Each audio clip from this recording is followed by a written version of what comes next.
Okay, so after you are done drawing your superhero, you have to make some decisions as far as how do you want to add color and detail to it, okay? I'll be showing you some other examples too, but here's just some ideas to get you started.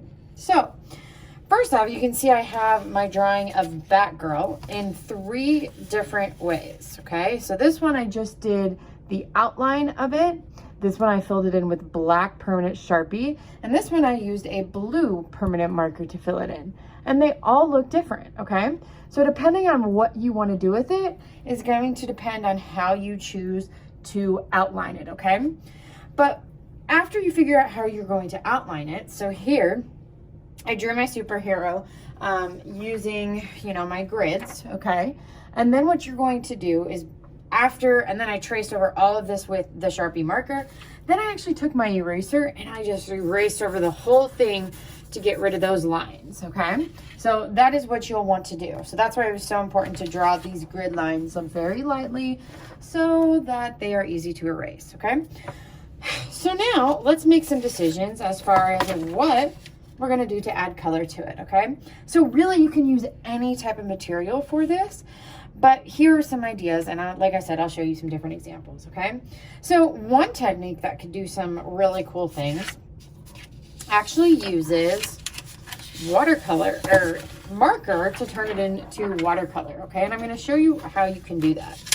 So for instance, this is a plastic transparency piece of paper, and these are all things that I will provide you if you want. You just need to tell me what you're interested in, okay? So I'm just gonna quickly show you how that works. So for this, you have to have outlined in some type of permanent marker. It cannot be a washable marker like this. However, I'm gonna take the washable marker here, and I'm gonna use this as part of my design. So I'm just coloring on, I know it's kind of hard to see, but I'm coloring on top of this plastic, okay? And that pink doesn't work very well. I'm gonna try a different one. Here we go. So I'm just kind of roughly putting this color in, okay? It kind of looks like I'm scribbling because I am. All right, I'm gonna add a little bit of yellow there too. And now you could add more color in there and things like that. I'm gonna hold this up so you can kind of see it a little bit. So then what I'm going to do is I'm going to take a spray bottle and I'm just going to lightly spritz, okay? Now, not too much, because otherwise this is gonna run everywhere. But then this is what we call like a marker transfer or a monoprint. I'm gonna place this right on top, and you could fill up the entire thing so that it fills up the entire thing, but I'm just gonna do this spot here. You're just gonna place it down and you're going to rev. So then from here, when I peel it up, it's gonna kind of create this really cool kind of transfer watercolor section. And so you could do that a variety of times, a variety of ways, but you can see that it adds some interest to your drawing, okay? Now, another thing you might want to think about, you might decide that you want to add the colors of what your superhero actually is. So if you're not familiar with the colors of Batgirl, she's kind of a blue, a red, and a yellow, kind of these colors here. So I might just choose that I want to use markers or something to add a design in the background, or instead of making her black with a permanent marker, I wanted to add in some colors there, okay? So let's say you're doing the Incredible Hulk. Maybe you want to make him green, or maybe you just want to use your favorite color. It doesn't matter. It's up to you, okay?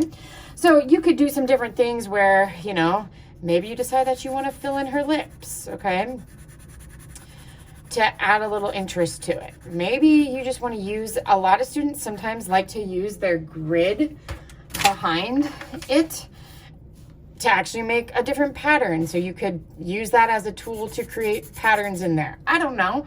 Be creative with it, okay? Sometimes you might decide that you want to add in a pretty cool background. So you might decide that you want to add in some designs or lines that kind of go behind it to add a little bit of interest in filling that in, okay?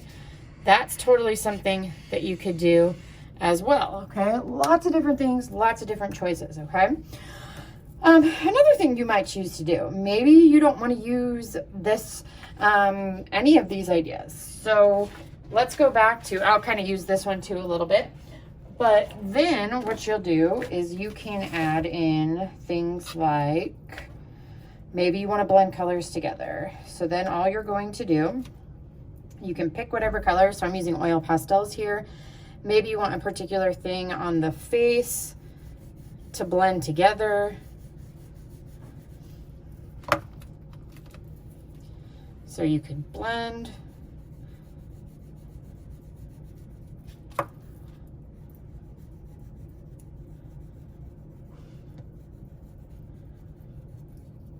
To add a variety of things. So that's just one way you can do it. Another option, you could use chalk. Chalk is a cool tool because it really blends together, but you can also get some different effects. So here we can create value by dragging that in. You can also blend colors together. So once again, these colors might not be related to my superhero at all, and that's okay. Another option you might use, kind of similar to this technique, is using watercolor. So, as always, you'll want to get your watercolors wet to begin, but then you could use different watercolor techniques however you'd like. So I'm getting that wet first, and then you could go in and you could actually fill in your superhero with watercolor. Or maybe you just want the background to be filled in. Or maybe you want to, once again, blend colors together or do some other techniques. Those are all things that you can do. So what you'll need to decide is how you are going to add colors and designs to this. And I will show you some more examples that you can use to kind of get some inspiration.